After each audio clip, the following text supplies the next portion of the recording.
ओम नमः शिवाय। तंत्र के रचयिता भगवान शिव को मेरा नमस्कार है। आज मैं आपको कुछ ऐसा देने वाला हूं जिससे कि आप अपने साथी को अपने वश में कर सकते हैं। कुछ ऐसा जो कि उसे रात दिन बस आप ही की याद दिलाएगा। मेरे पास बहुत ही ऐसे केस आते हैं जिनमें कि सामने वाला जो है वो एक बात सुनने को राजी नहीं है, या फिर कोई तीसरा व्यक्ति जो है वो लाइफ में आ जाता है। तो ऐसे में क्या करना चाहिए और क्यों करना चाहिए? जब कभी ऐसा हो तो हम तंत्र का सहारा लेते हैं, और मेरे पास पूरी दुनिया भर से न जाने कौन कौन से प्रांत से लोग आते हैं, और सबका जो रिजल्ट है वो अलग होता है। और एक बात मैंने देखी है, जितने भी लोग हैं जो तर्क वितर्क करते हैं उनका काम कभी नहीं बना।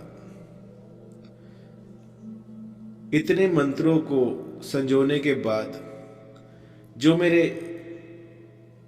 मोस्ट पावरफुल मंत्र हैं जिनको कि मैंने संजो कर रखा हुआ है, मैंने वो भी उन लोगों को दिए, लेकिन वो भी उनके लिए काम नहीं किए। क्योंकि जब हम तर्क वितर्क करते हैं तो गुरु पर से आस्था उठ जाती है, और जो शक्तियां प्रकट होने वाली होती हैं वो प्रकट नहीं हो पाती। तो पहले के जमाने में क्या होता था कि अगर गुरुवर कह दे किसी राजा को कि जाओ अपना राजपाट छोड़कर इतने सालों की जंगल में जाके तपस्या करो, तो राजा निसंकोच वन की तरफ चल देता था।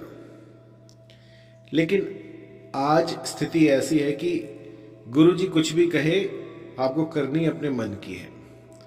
तो ऐसे में जो ये सिद्धियां हैं, जो ये शक्तियां हैं, ये प्रकट नहीं होती। आपको अपने आप में बदलाव करने होंगे। यदि आप चाहते हैं कि मेरे मंत्र जो है वो आपके लिए सटीक काम करें, तो सबसे पहले अपने आप में बदलाव कीजिए। ऐसी 4 चीजें बताऊंगा जिनको यदि आप बदल देते हो तो कोई भी मंत्र उठा लो मेरा, वो आपके लिए काम करना शुरू कर देगा। सबसे पहले तो आपको जो है अपनी जो भी समझ है, अब तक आपने जो भी पढ़ा है, जो भी सुना है, उसको एक तरफ रख दीजिए, और जो गुरुवर बता रहे हैं उसे सुनिए। जो मैं कह रहा हूं उसको ध्यान से सुनिए, और जिस भली प्रकार से मैं आपको समझा रहा हूं ठीक उसी प्रकार से आप इसको कीजिए। सबसे पहले तो जब आप कोई साधना प्रारंभ करें तो आपके भीतर एक उत्साह होना चाहिए कि आपने ये साधना शुरू की है, और एक एक्साइटमेंट ऐसी होनी चाहिए कि बस पता नहीं क्या हो जाएगा। तो जब मन के भीतर ऐसी तरंगे उठती हैं, जब ऐसी फ्रीक्वेंसी होती है, तो कुछ ऐसा घटित होता है जो कि मैं शब्दों में बयान नहीं कर सकता। आपके भीतर इतनी उत्सुकता होनी चाहिए कि रातों को नींद ना आए कि मुझे साधना करनी है। अभी मेरे बहुत से स्टूडेंट ऐसे हैं जिनको कि मैं ऑनलाइन पढ़ा रहा हूँ, तो वो रातों को जागते रहते हैं, सोते नहीं कि गुरुजी कल ये सिखाएंगे।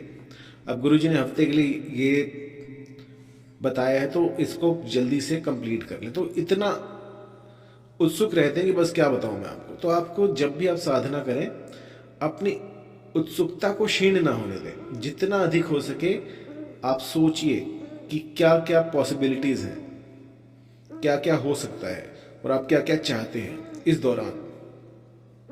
दूसरा है कि आपका मन मस्तिष्क जो है वो सिर्फ आपके गोल पर हो, जो आप चाहते हैं सिर्फ उसी के बारे में सोचें। जितना अधिक हो सके एकांत में रहें, किसी से बातचीत ना करें, अन्यथा आपकी साधना भंग हो जाएगी। जितना हो सके एकांतकामी बन जाए। तीसरा होता है कि अपना मन जो है वो प्रसन्न रखें, प्रसन्न चित्त बने। अब कई लोग होते हैं कि चला रहे होते हैं मंत्र और मुख पर जो है उनके 12 बजे हुए होते हैं, तो ऐसे में जो शक्तियां हैं वो अपना काम करना बंद कर देती हैं। तीसरा है संयम, साधना। आपको डिसिप्लिन में रहना होगा। मैंने जो समय बताया है आपको, ठीक उसी समय पर यह साधना होनी चाहिए। अब ठंड का टाइम आ गया है तो कोई टाइमिंग ही नहीं है, कभी भी उठ रहे हैं, कभी भी कुछ कर रहे हैं, तो ये ऐसा नहीं होना चाहिए। साधना में नियम, यम, ये सब देखना पड़ता है। यदि आप ब्रह्म मुहूर्त में नहीं कर पाते साधना, तो आप कुछ भी नहीं कर पाएंगे। और अपने आहार पर संयम रखें। यदि आपका आहार जो है उस पर आप संयम रखते हैं तो आप कुछ भी कर सकते हैं। तो ये कुछ छोटी मोटी बातें थी जो आपको ध्यान रखनी है। इनका ध्यान रखते हुए आज मैं आपको दे रहा हूं एक ऐसा चमत्कारी प्रयोग कि बस आपकी जय जयकार हो जाएगी। आपको क्या करना है कि अपने साथी की फोटो कहीं से भी अर्जित कर लेनी है। अर्जित करने के बाद आपको उस फोटो के पीछे ये यंत्र बनाना है। इस यंत्र को आपने काले पेन की स्याही से बनाना है। चाहे काले पेन से बनाएं, चाहे आप पेंसिल से बनाएं, लेकिन रंग इसका काला होना चाहिए। इसके बाद इस तस्वीर को फोल्ड करके अपने जो चारपाई का पाया होता है, राइट साइड का जो पाया होता है, उसके नीचे दबा दें।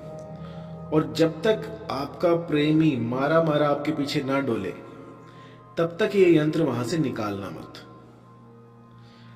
आप पाएंगे कि आपके प्रेमी के मन में एक दबाव पैदा हो जाएगा। उसका सांस, दम घुटने लग जाएगा अगर वो आपको ना देखे। वो भागा भागा दौड़ा दौड़ा आपके पास आएगा आपको निहारने के लिए। इतना तीव्र है ये प्रयोग।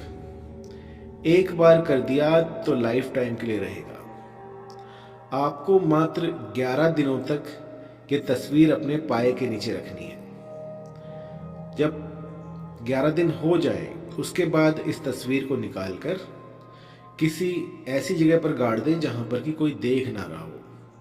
और याद रहे, कई बार जब मैंने ये प्रयोग करवाया अपने साधकों से, तो लोग जो है वो देख रहे होते हैं और फिर उसको वहां से निकाल देते हैं। तो ऐसा प्रबंध कीजिएगा कि कोई देख ना पाए, और जहां पर आप इसको गाड़ दें वहां से कोई इसको निकाल ना पाए। क्योंकि इस मोहिनी को तोड़ने का एक ही तरीका है, जब तक कि वो फोटो वहां पर गड़ी रहेगी तब तक कोई भी इस मोहिनी को हटा नहीं पाएगा। तो ऐसी जगह पर गाड़िएगा कि आपको भी ना पता हो कि आपने कहां पर इसको गाड़ा था। तंत्र बड़ा ही सिंपल है। अपनी प्रेमिका की, अपने प्रेमी की फोटो लीजिए और उसके पीछे ये यंत्र बना दीजिए काले रंग की स्याही से। आप पेंसिल ले सकते हैं, आप पेन ले सकते हैं, या फिर कोई भी ऐसा कलर जो कि काले रंग में हो।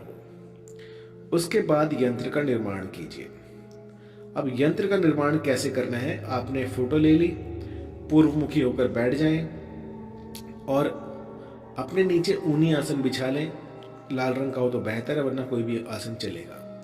इसके बाद ये यंत्र बनाएं। यंत्र बनाने के बाद आप इसको जो है अपने जो चारपाई का पाया होता है उसके नीचे दबा दें। तो होगा ये कि जो आपका साथी है वो अपने आप को संभाल नहीं पाएगा, उसके मन में चटपटी लग जाएगी। और ऐसी चटपटी लगेगी कि बस अगर रात होगी तो रात को भी उसको आपको देखना है, वरना वो रोने बिलखने लगेगा। और ये इतना प्रभावी होता है कि मैं आपको क्या बताऊं। इसके दुष्प्रभाव भी बहुत हैं। किसी का भी अहित करने के लिए इसका प्रयोग ना करें, क्योंकि जो चीज़ें आपका काम बना सकती हैं वो बिगाड़ भी सकती हैं। मैं ऐसे प्रयोग देता नहीं हूं, लेकिन कई बार ऐसे प्रयोग देने पड़ जाते हैं ताकि तंत्र में से विश्वास ना उठे लोगों का। तो इसी आशा के साथ मैंने आपको दिया है कि आप इसका दुरुपयोग नहीं करेंगे, और जो भी विकृत मानसिकता के लोग हैं वो इसका प्रयोग ना करें, क्योंकि इसमें कुछ ऐसी दिव्य शक्तियां हैं जो आपका अहित कर सकती हैं।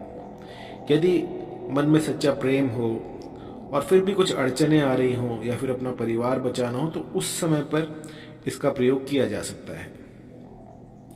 प्रयोग करने से पहले एक बार गुरुवर से आज्ञा अवश्य लें, क्योंकि जब तक ये जितनी भी साधनाएं हैं ये गुरुमुख से नहीं ली जाती तब तक ये सिद्ध नहीं होती। तो गुरुवर से आज्ञा लेने के बाद ही आपको ये प्रारंभ करना है।